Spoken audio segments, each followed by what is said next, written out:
Salut tout le monde. Aujourd'hui, dans cette vidéo, nous allons parler d'un sujet très important, l'utilisation des antibiotiques chez les enfants de différents ages.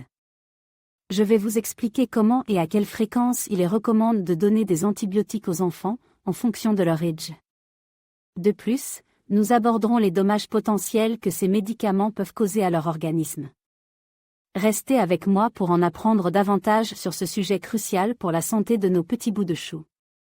Bonjour à tous, dans cette vidéo, nous allons discuter de la fréquence à laquelle on peut donner des antibiotiques aux enfants de différents ages, ainsi que des dommages potentiels qu'ils peuvent causer à l'organisme.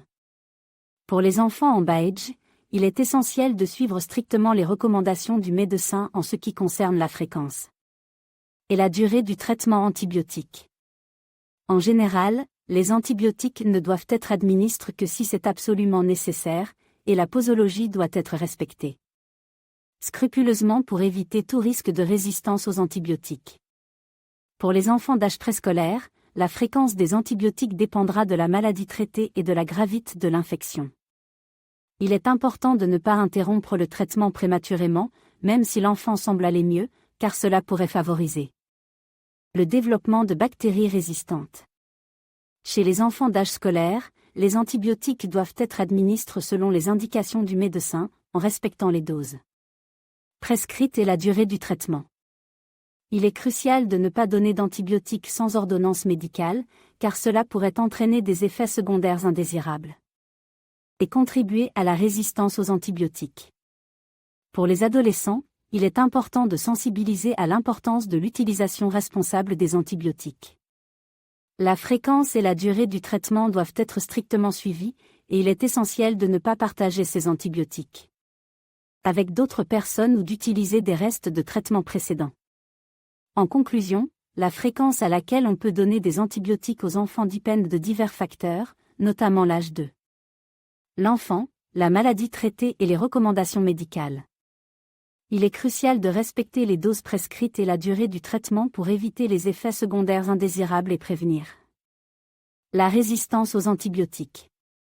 C'est tout pour aujourd'hui, n'oubliez pas de consulter votre médecin pour toute question concernant l'utilisation des antibiotiques chez les enfants. Merci de visionner cette vidéo et à bientôt. Les antibiotiques sont des médicaments puissants utilisés pour traiter les infections bactériennes. Cependant, une utilisation fréquentée et inappropriée d'antibiotiques chez les enfants peut entraîner plusieurs problèmes. Premièrement, cela peut conduire à une résistance aux antibiotiques, ce qui signifie que les médicaments deviennent moins efficaces pour traiter les infections. Cette résistance peut rendre les infections futures plus difficiles à traiter. Deuxièmement, les antibiotiques peuvent perturber l'équilibre naturel de la flore intestinale de l'enfant, ce qui peut entraîner des problèmes digestifs tels que des diarrhées. De plus, une utilisation excessive d'antibiotiques peut affaiblir le système immunitaire de l'enfant, le rendant plus vulnérable aux infections. Si un enfant prend fréquemment des antibiotiques, il est essentiel de consulter un professionnel de la santé. Il est important de suivre les instructions du médecin concernant la posologie et la durée du traitement. Il est également recommandé de favoriser une alimentation équilibrée et riche en probiotiques pour aider à restaurer la flore intestinale. De plus, il est crucial d'éduquer l'enfant sur l'importance de ne pas prendre d'antibiotiques sans prescription médicale et de ne pas partager ces médicaments avec d'autres personnes. Enfin, en cas de doute, il est toujours préférable de demander conseil à un professionnel de la santé pour garantir la santé et le bien-être de l'enfant.